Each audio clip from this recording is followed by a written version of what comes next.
एक महान राजा थे जिनका नाम था भरतस्तु महाभागवतो धर्मनिष्ठ। भरत नाम के एक राजा थे। महाभागवत का तात्पर्य है कि राजा होते हुए भी वो अपने आप को भगवान का सेवक समझते थे। संपूर्ण प्रजा का पालन करने के लिए कहते थे कि जो प्रजा के माध्यम से जो कार्य हो रहे हैं मुझसे संपन्न करवा दिए, जो करवा रहे हैं वो एक प्रकार से भगवान की सेवा है, मानव सेवा है। धर्मनिष्ठ थे। धर्मनिष्ठ का तात्पर्य बहुत बार आया हुआ है। और महान प्रतापी भी थे। एक तो भौतिक रूप से प्रतापी है, एक दूसरा है आध्यात्मिक रूप से प्रतापी। भौतिक रूप से शरीर में बल तो था, लेकिन जो मानसिक बल था वो और भी प्रबल था। अर्थात सहन करने की शक्ति, उत्तेजनात्मक स्थिति को संभालने की शक्ति, या कहें कि जो आसुरी शक्तियां हैं मन के भीतर में, उन पर उनका पूरा नियंत्रण भी था। और अनेक वर्ष तक राज्य करने के बाद में अंत में उन्होंने विचार किया कि मैंने बहुत लंबा राज्य कर लिया है, इस धरती के अनेक सुखों का मैंने सुख ले लिया है। अब मुझे अपने उद्धार के लिए, आत्मोद्धार के लिए मुझे अब वन गमन करना चाहिए। क्योंकि प्राचीन समय में जो महान राजा होते थे वो राज्य करने के बाद में या फिर अपने जो उनकी जो आने वाली पीढ़ी है उनको अपने उस राज्य का भार सौंप करके वो जंगल को चले जाते थे। इसी तरीके से राजा भरत ने भी अपना जो राज्यपाठ है वो सब अपने पुत्रों को सौंपा और उसके बाद में वो वानप्रस्थ आश्रम के लिए वन में चले गए। और वहां वो नित्य प्रति जो उनका जो साधना है उस साधना में वो और भी प्रबल होने लगे, क्योंकि राज्य में रह करके वो साधना ठीक से नहीं हो पा रही थी। तो उससे प्रबल करने के लिए वो वन चले गए। प्रतिदिन वो नदी में, गंडकी नदी में स्नान करते थे, गंगा नदी में स्नान करते थे, ध्यान करते थे, जप करते थे, चिंतन करते थे, विचार करते थे। इसके लिए उन्हें समय मिल गया था बहुत, तो बड़े प्रसन्न थे। जो राजपाट का सुख है वो उनके, अब वो इस सुख के सामने तुच्छ होने लग गया उनके लिए। एकदा तु महानद्यां कृत अभिषेक नयमित्तिक आवश्यको ब्रह्माक्षरम अभिग्रहणो मुहूर्त त्रय मुदकान उपविशेत। एक बार वो प्रातःकाल जब नदी में स्नान कर रहे थे तो स्नान करने के बाद में वो जैसे ही सूरज भगवान को अर्घ्य दे रहे थे तो उस समय उन्होंने क्या देखा कि कोई हिरणी जल पी रही है नदी किनारे। और उसी समय में कहीं से कोई शेर की गर्जना सुनाई दी, बहुत तेज की। और हिरणी डर के मारे उसने एकदम से नदी में छलांग लगाया और नदी के पार होना चाहती थी। तो इसी बीच में वो, क्योंकि उसके पेट में बच्चा था और अचानक वो भय के मारे उसने उस बच्चे को जन्म दे दिया, लेकिन वो भय के मारे नदी पार करके जंगल में अदृश्य हो गई। और बालक जो था, जो बच्चा था हिरण का, वो नदी में बहने लगा। और नदी के बीच में राजा थे, भरत राजा थे, उन्होंने उसे पकड़ा क्योंकि करुणा मन में थी। और उसे पकड़ने के बाद में वो अपने कुटिया में लाए। और कुटिया में लाने के बाद में अब वो उस बच्चे की देखभाल में लग गए। बच्चे के पहले तो उसको थोड़ा छोटा बच्चा था, उसे जो कोमल दूब है इत्यादि है खिलाया करते थे। और धीरे धीरे बच्चे के साथ में वो क्रीड़ा करने लगे। जब बड़ा होने लग गया, देखभाल करने लगे उसकी और उससे प्रेम करने लग गए। और अनेक प्रकार की जो क्रियाकलाप हैं वो भी उसके साथ में उनका चलने लग गया। वो जैसे कहीं अपने कुटिया में जप करने बैठते थे, ध्यान करने बैठते थे, तो हिरण का बच्चा आता था, उनके सिर में, उनके पीठ में सींग से खुजली कर देता था, सिर से खुजली कर देता था।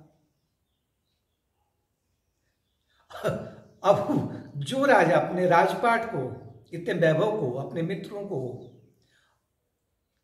और साम्राज्य को, अपने परिजनों को छोड़ करके आ गए थे, किंतु अभी आसक्ति की जड़ें उनके हृदय से उखड़ी नहीं थी। इसके लिए आपको जो अचेतन मन है उसका अध्ययन करना पड़ेगा, श्रवण करना पड़ेगा। तो अचेतन मन की जो या हृदय की गहराई में जो आसक्ति के अभी संस्कार थे, बाहरी रूप से तो यानी कि कर्म के माध्यम से तो छोड़ दिया था, लेकिन अभी जो वासनाएं और संस्कार हैं वो अभी अंदर रहती हैं, उन्हें निर्मूल करना पड़ेगा। अज्ञान के आवरण के साथ साथ में उन्हें भी निर्मूल करना पड़ेगा। और वही जो आसक्ति थी अब वो हिरण के बच्चे पर आ गई। अब राजा और जो हिरण का बच्चा है धीरे धीरे बड़े होने लगे। राजा की उम्र ज्यादा थी, समय आ गया राजा का। अब जब वृद्ध हो गए तो वृद्ध जब हुए तो उस समय में उनको ये चिंता होने लगी, जब बच्चा आसपास में उनको नहीं दिखता था ना हिरण का, अब तो हिरण हो चुका खैर होने को, तो नहीं दिखता था, उन्हें चिंता होने लग जाती, कहीं कोई भेड़िया तो नहीं आ गया, वो तो नहीं उठा ले गया, या कहीं कहीं जंगल में भग तो नहीं गया, शेर मार देंगे उसे, या कोई और जो पशु है हिंसक पशु उससे मार देगा। तो इसी उधेड़-बुन में वो निरंतर अपनी साधना को वो भूल गए। और जब मृत्यु उनकी आई तो मृत्यु के समय में भी हिरण उनके सामने बैठा हुआ था बाहर। तो अंतिम समय में जब उन्होंने अंतिम सांस ली तो अंतिम जो उनका जो वृत्तियां थी, अंतिम विचार जो था वो हिरण पर केंद्रित था। इसलिए उन्होंने जब शरीर छोड़ा तो वो फिर अगले जन्म में यंग वापी स्मरणम भावम त्यजत यन्ति कलेवरम, जिस भाव से व्यक्ति अपने कलेवर को, शरीर को त्यागता है अंतिम समय में, और वही उसको अगले जन्म की में उसको उसकी प्राप्ति होती है। तो वो फिर अगले जन्म में हिरण बन गए। हिरण के देह में भी अब ये उनका पतन नहीं है कि मनुष्य योनि थी, इतने महान तपस्वी थे, राजा थे, तो उनका पतन हो गया, निम्न योनि में आ गए। विज्ञान तो आपको ये बोलता है कि जो यूनिसेलुलर है बाइसेलुलर हो गया, फिर वो जलीय जंतु हो गया, फिर वो हर्मैफ्रोडाइट मतलब जमीन में और जल में दोनों रहने वाला हो गया, जिसे मेढक कहते हैं। उसके बाद में तो फिर उसका जो इवोल्यूशन जो हुआ तो उसके बाद में विकास होने के बाद में फिर वो सरीसृप बना, अर्थात जो रेंगने वाले होते हैं, फिर जो क्रॉलिंग वाले होते हैं, दोनों चार पैर से चलने वाले, खरगोश बना, फिर वो अंत में जाकर के बंदर के बाद में फिर जाके मनुष्य की योनि में आया। इसे एवोल्यूशन कहते हैं साइंस, लेकिन दिस इज नॉट एवोल्यूशन। वेदांत की वाणी में ये इसे एवोल्यूशन ही कहते हैं। वेदांत की वाणी में अगर व्यक्ति जैसे राजा भरत थे, अगर वो अगले जन्म में हिरण बन चुके हैं, ये उनका इवोल्यूशन है, अर्थात उनको मोक्ष की प्राप्ति करनी है। लेकिन वो हिरण की योनि में भी उनको स्मृति थी कि मैं इस शरीर से पहले मैं राजा भरत के शरीर में था। इसलिए उन्होंने क्या किया, वो हिरण ने क्या किया कि अब उसने जैसे कुछ वो सयाना हुआ, चलने फिरने लग गया, उसने अपने परिवार को छोड़ दिया और जंगल में ढूंढते ढूंढते किसी महान ऋषि की कुटिया के आसपास में वो विचरने लग गया। वहीं पर घास चरता है, इत्यादि करता है। और जो ऋषि की कुटिया थी उसके चारों ओर का वातावरण कैसे होता है, बड़ा शांत रहता है, वहाँ हिंसा नहीं रहती है।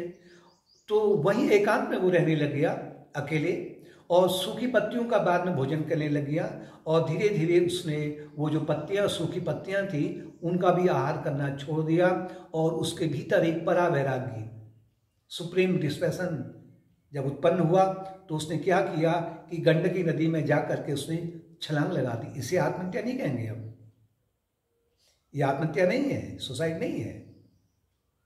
उसे पता है कि अब जो है इस जो हिरण के शरीर में जो मेरी उन्नति होनी थी, जो अंतिम बाधा थी आसक्ति की, वो आसक्ति की बाधा समाप्त हो चुकी है।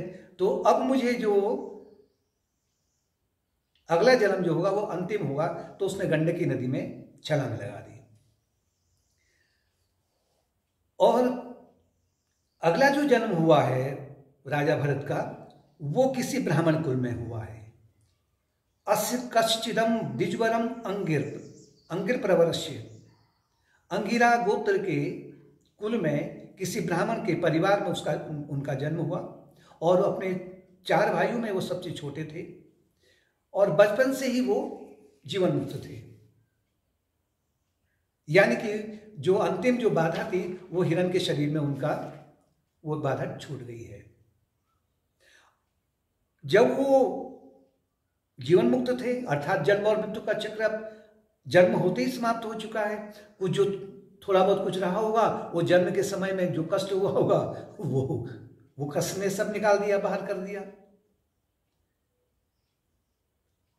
उनके पिताजी ने उन्हें ये कोशिश की, इनको मैं गायत्री सिखाऊं, स्कूल भेजूं, लेकिन वो एक प्रकार से जड़ बने रहते थे।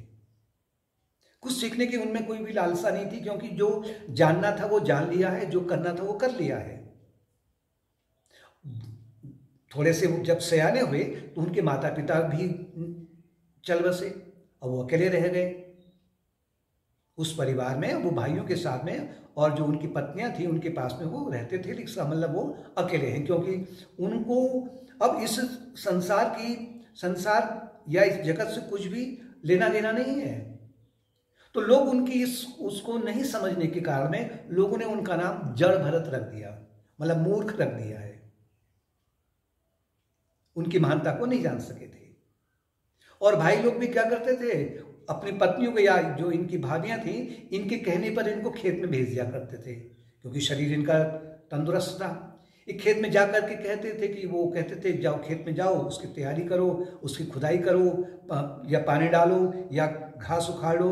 ये जाते थे और जाने के बाद में ये अपने काम को करते थे, लेकिन काम भी इनसे ठीक से नहीं हो पाता था। जमीन ऊंची हो रही है या नीची हो रही है, क्योंकि ये अपने आत्मस्थित थे।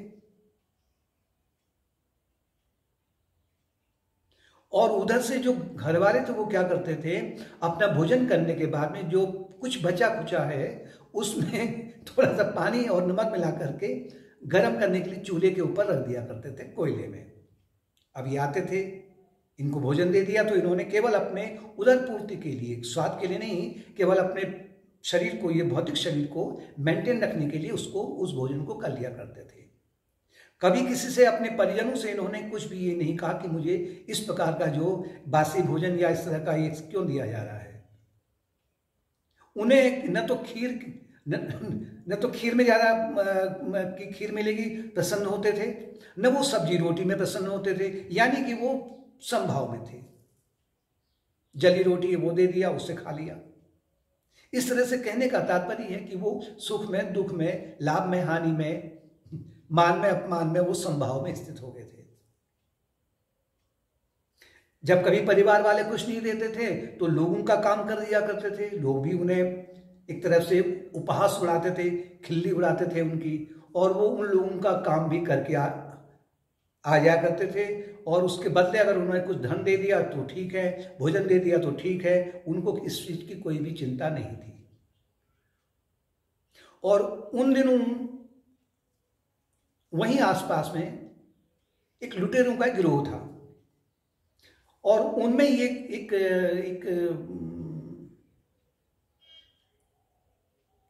परिपाटी थी कहें, या उनमें एक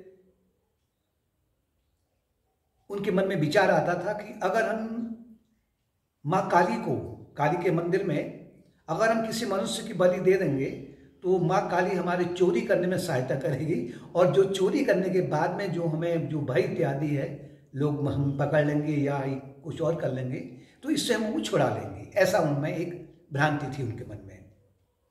तो एक बार उन्होंने क्या देखा, जो सरदार था लुटेरों का, उन्होंने कहा किसी व्यक्ति को पकड़ के लाओ, आज हम रात को काली को उसकी बलि देंगे। अचानक इसके जो सरदार था उसके आदमी ने देखा, लुटेरों ने देखा कि कोई व्यक्ति लेटा पड़ा हुआ है, हृष्ट पुष्ट है, और मुखमंडल भी बड़ा आनंदित है, प्रसन्नचित है। उसे पकड़ के लाया तो इन्होंने कोई आनाकानी नहीं की, चलते बने उनके साथ में कि मुझे कहाँ जाना है, क्यों ले जा रहे हो, कोई मतलब नहीं।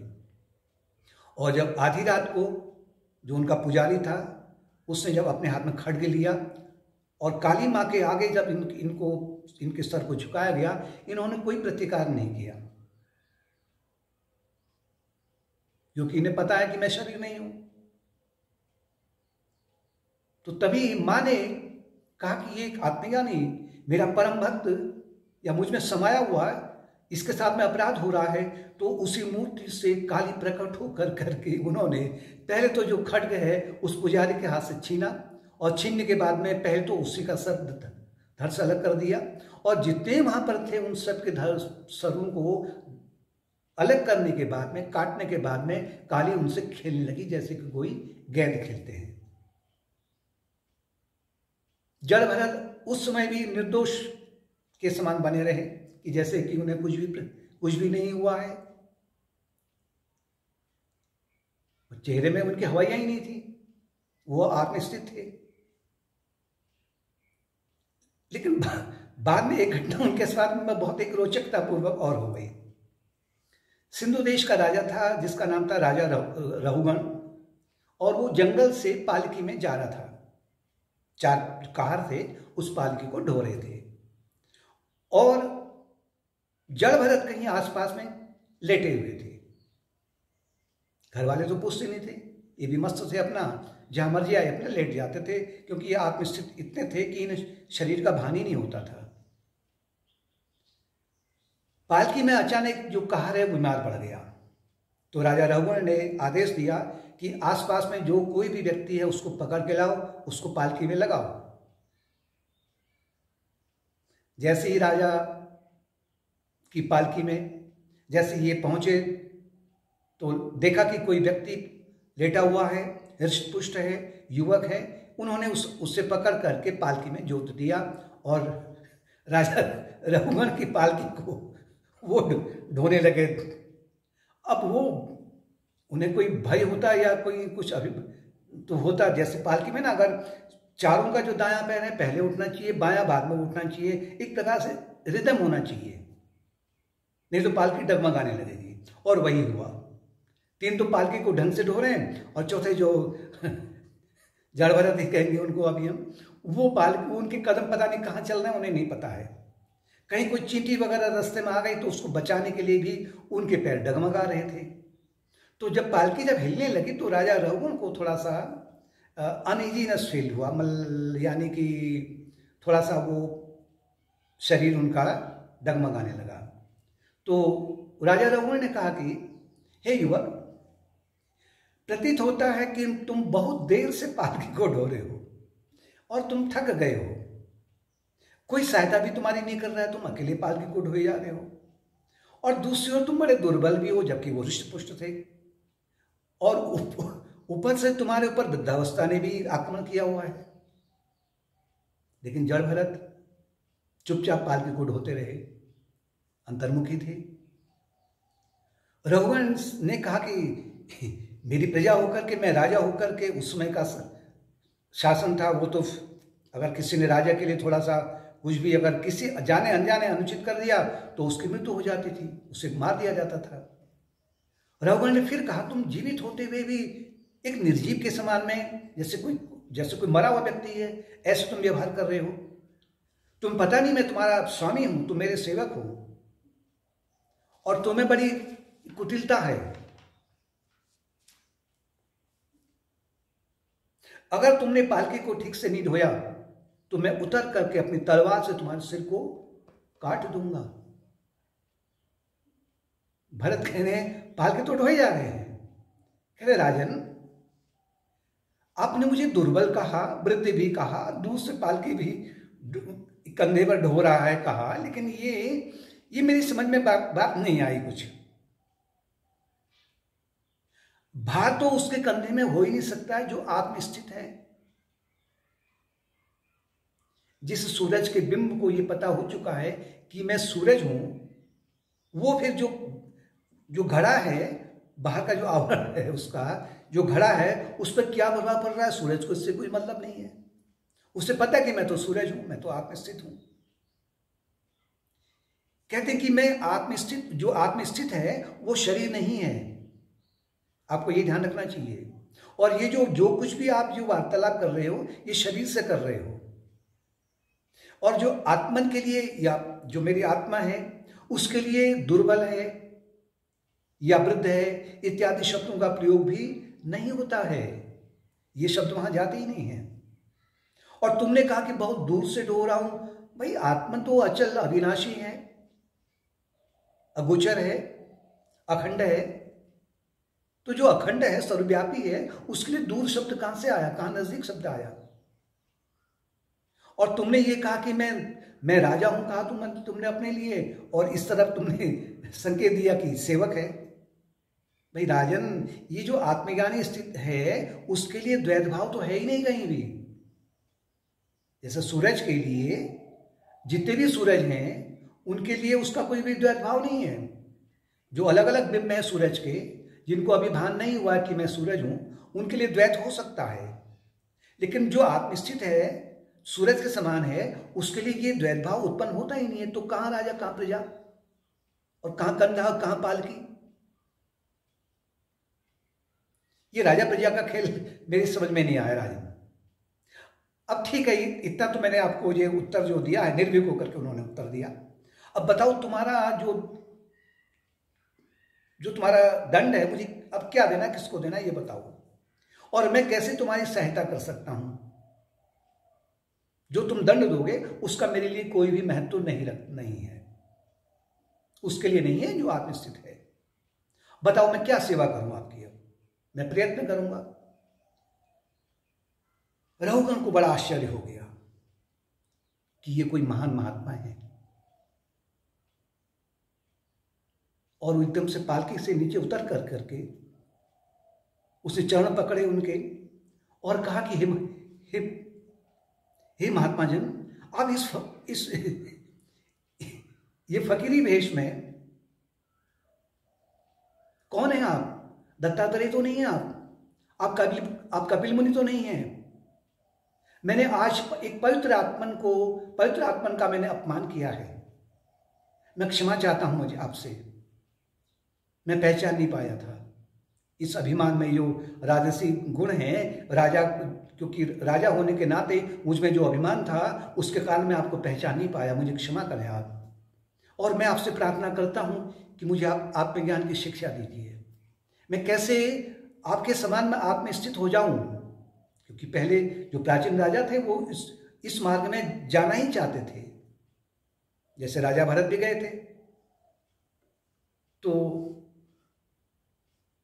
जड़ भरत ने, जो आत्मज्ञानी मुनि थे, उन्होंने करुणा से भर करके, प्रेम से भर कर करके राजा को आत्मज्ञान के उपदेश दिए कि कैसे आपको सेवा कार्य के माध्यम से कार्य करना है, यानी कर्मयोग करना है, कैसे ध्यान योग का अभ्यास करना है, कैसे ज्ञान योग का अभ्यास करना है, कैसे भक्ति योग का अभ्यास करना है। और इन उपदेशों को देने के बाद में राजा ने क्या किया, राजा अपने राज्य में जाकर करके उन्होंने इस पर बार बार विचार किया, चिंतन किया, और भरत मुनि निरंतर उसी तरीके से भ्रमण करते रहे और शांति बिखेरते रहे चारों ओर।